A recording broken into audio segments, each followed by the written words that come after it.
Stuart, do you believe this president lies? No. You don't believe he's ever lied? He exaggerates and spins. I will always tell you the truth. Okay, do you believe he's ever told the American people a lie? No.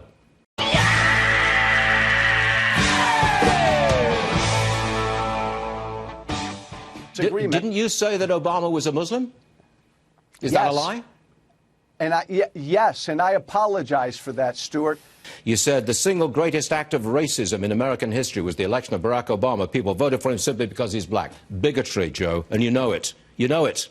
Hey, right? When has this president, Stuart, ever apologized for anything? Can you tell me when? No, he hasn't apologized for anything, and I don't think he hasn't should. For anything. Donald Trump apologized overnight for... I've said and done things I regret.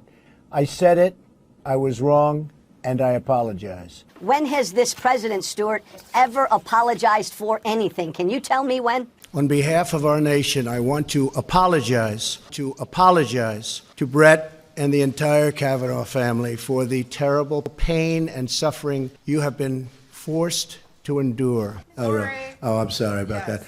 Sorry. Oh, I'm sorry. Yes. About that. Oh, I'm sorry. Yes. About that. Oh, I'm sorry. Yes. About that. Pocahontas.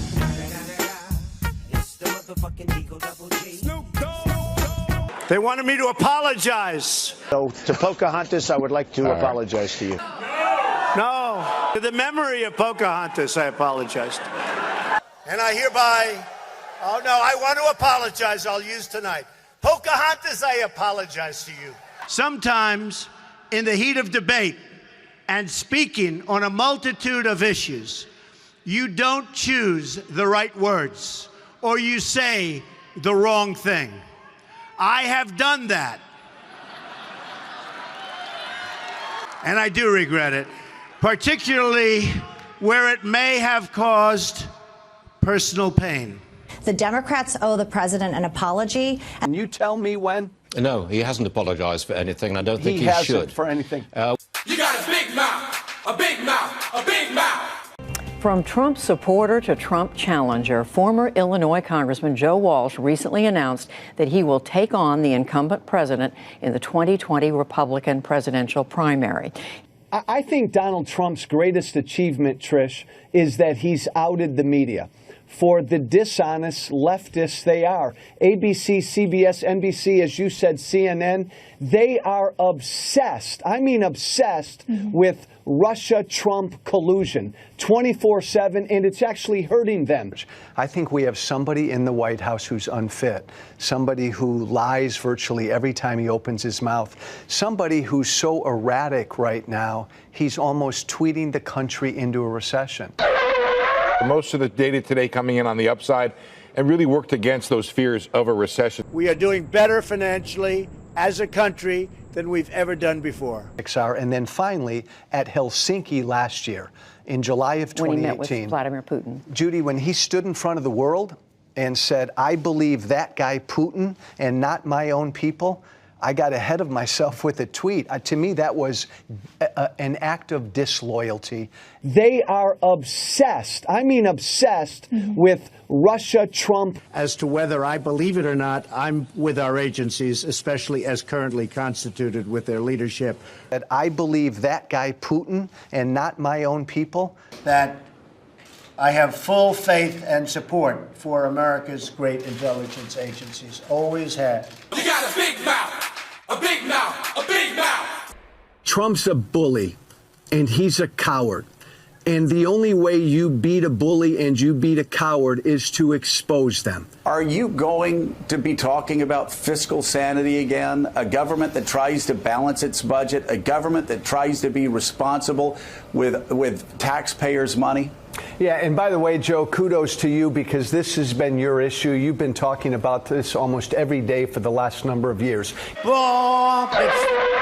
The man who says, I will not place one more dollar of debt on the backs of my kids, owes those kids, his ex-wife Laura Walsh, $117,437 in child support. Years of child support. I need a dollar, dollar, dollar, that's what I need. Hey, hey. deal. As long as goofs like that young lady are the opposition to President Donald Trump, he will cruise to re-election. I don't think you take on this fight. I certainly would never take on this fight, put myself out there, unless I was making this a referendum on Trump. Look, I'm a Trump supporter. He's unfit, Joe and Mika, and if he's our nominee in 2020, the Republican Party is going to get spanked because young people don't like Trump, women don't like Trump, and people who live in the suburbs don't like Trump. I heard you earlier, Joe. The Republican Party right now is at a real crossroads. Because of Trump, they're in trouble. Katie, this is where a lot of his appeal is. This is why he got elected. Look, the average farmer, the average small-town guy in Michigan, Wisconsin, and Pennsylvania, they may not hear what you and I just heard. They hear the president sticking up for the little guy in America. So I think when he talks like this, I think it plays well with his voters. It's the president sticking up for us. I'm going to run for president, and I'm happy to be on your show announcing my candidacy. No surprise, we've got a guy in the White House who's unfit, completely unfit, to be president. He lies every time he opens his mouth. I'm no fan of Hillary's. I'm a Trump supporter. In order to teach deadbeat dad Joe Walsh a lesson about family values, yes, deadbeat dad Joe Walsh is hereby banned from this program. Hey, Trish, this is just awesome. I mean, this is the beauty of Trump, right? He's not a typical politician. He finds out during the campaign that 1,400 jobs are going to Mexico. And like you or I, he gets really pissed off about it. But unlike a politician, he doesn't sit on his butt. He doesn't call some committee hearing or form some committee together. He gets on the phone and he says, what's it going to take? He cuts a deal. He does what typical politicians don't do. Obama could have picked up the phone, but he never did. This is absolutely beautiful, and it's going to fire up America. Yeah, I don't like him, and I wish he wouldn't tweet, and I wish he would keep his mouth quiet, but we're getting some good things done. But really, what are we getting done? And when I point out to those people who listen to me on conservative talk radio that we haven't built 1 foot of a wall, that this president who said, I'm going to eliminate the debt in 8 years, has increased the debt at a faster clip than Obama. But this issue got Trump elected. People in this country illegally. It's not right, it's not fair, it's expensive, and it's dangerous. And I give the president a lot of credit because he's not backing down.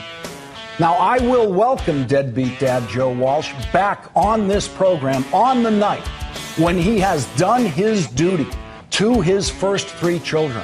And the mother of those children, Laura Walsh, certifies that Joe Walsh has made good on his child support debt of $117,437. Joe Walsh, deadbeat dad, has earned a burst of fame in the debt ceiling crisis by being a champion of the no-compromise school of governing. We've seen what Joe Walsh is like as a no-compromise congressman. We've seen what he's like as a no-compromise husband. We've seen what he's like as a no-compromise ex-husband. And to our utter disgust, we now know what he's like as a no-compromise father.